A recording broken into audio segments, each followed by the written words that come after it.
என்றால் 8 வருஷம் ஆச்சு. இன்றைக்கு நேற்று உத்தரவு போட்ட ஹைகோர்ட் உத்தரவு போட்டவுடன் உச்சநீதிமன்றம் இன்றைக்கு காங்கிரஸுடைய அலுவலகத்திற்கு சென்று அக்கௌண்ட்டை ஃப்ரீஸ் பண்ணுற மோடியே தமிழ்நாட்டில் கைப்பற்றப்பட்ட 700 கோடி எங்கே போனது? இதெல்லாம் மக்கள் மத்தியில் கேட்க மாட்டார்களா?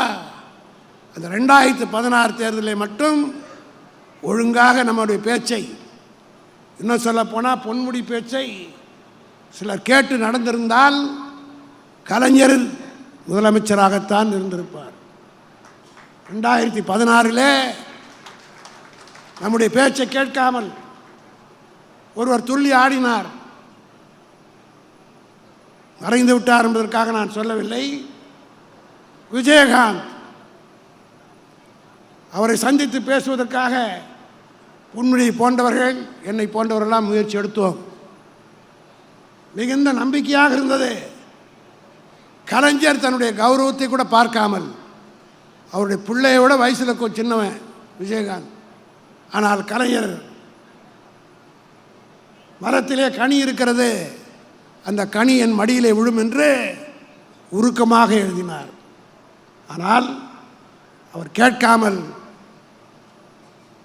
வேறு விதமாக நடந்து கொண்ட காரணத்தினால் 89 இடங்களிலே திமுக வெற்றி பெற்றது. நம்முடைய கூட்டணி ஏறத்தாழ 100 இடங்களிலே வெற்றி பெற்றது. அந்த தேர்தலில் மட்டும் விஜயகாந்த் நம்மோடு கூட்டணி இருந்திருந்தால் தமிழ்நாட்டுடைய முதலமைச்சராக கலைஞர் இருந்திருப்பார். முதலமைச்சராக இருந்திருந்தால் அந்த தெம்பலியே அவர் வாழ்ந்திருப்பார். அது மட்டும் இல்லை, ஜெயலலிதாவே செத்து போயிருக்காது. அது எதிர்கட்சி ஆன உடனே அமெரிக்காவுக்கு போய் உடம்பெல்லாம் ரிப்பேர் பண்ணி வந்திருக்கோம். அந்த மாவன் உயிரோடு இருந்திருப்பாங்க. ஏன்? விஜயகாந்தே உயிரோடு இருந்திருப்பார்.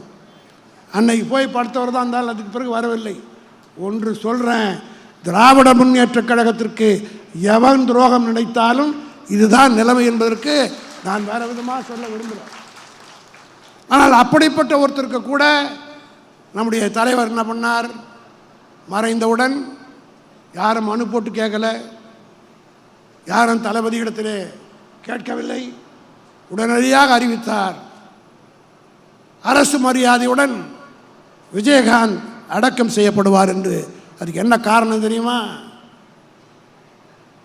கலைஞருக்கு இடம் கொடுக்க முடியாது என்று எடப்பாடி மறுத்த நேரத்தில் எப்படி தன்னுடைய மனம் வேதனைப்பட்டதோ அதுபோல தேமுதிகவில் இருக்கிற தொண்டனோ அவருடைய குடும்பத்தாரோ வேதனைப்படக்கூடாது என்று உணர்ந்து அவருக்கு அரசு மரியாதை கொடுத்த தலைவர் நம்முடைய தலைவர் தளபதி அவர்கள். நான் ஏன் குறிப்பிடுகிறேன் என்று சொன்னால், இப்படிப்பட்ட சூழ்நிலையில் அன்றைக்கு தேர்தலில் நடந்த தெல்லுமுள்ளுகள் இதெல்லாம் நடந்தது. ஆனால் மோடி ஓட்டு எண்ணிக்கிட்டு இருக்கும்போதே ஜெயலலிதாவுக்கு வாசி சொல்லிட்டார். தேர்தல் முடிவே வரல. அது நாம் தோற்றதுக்கு இன்னொரு காரணம்.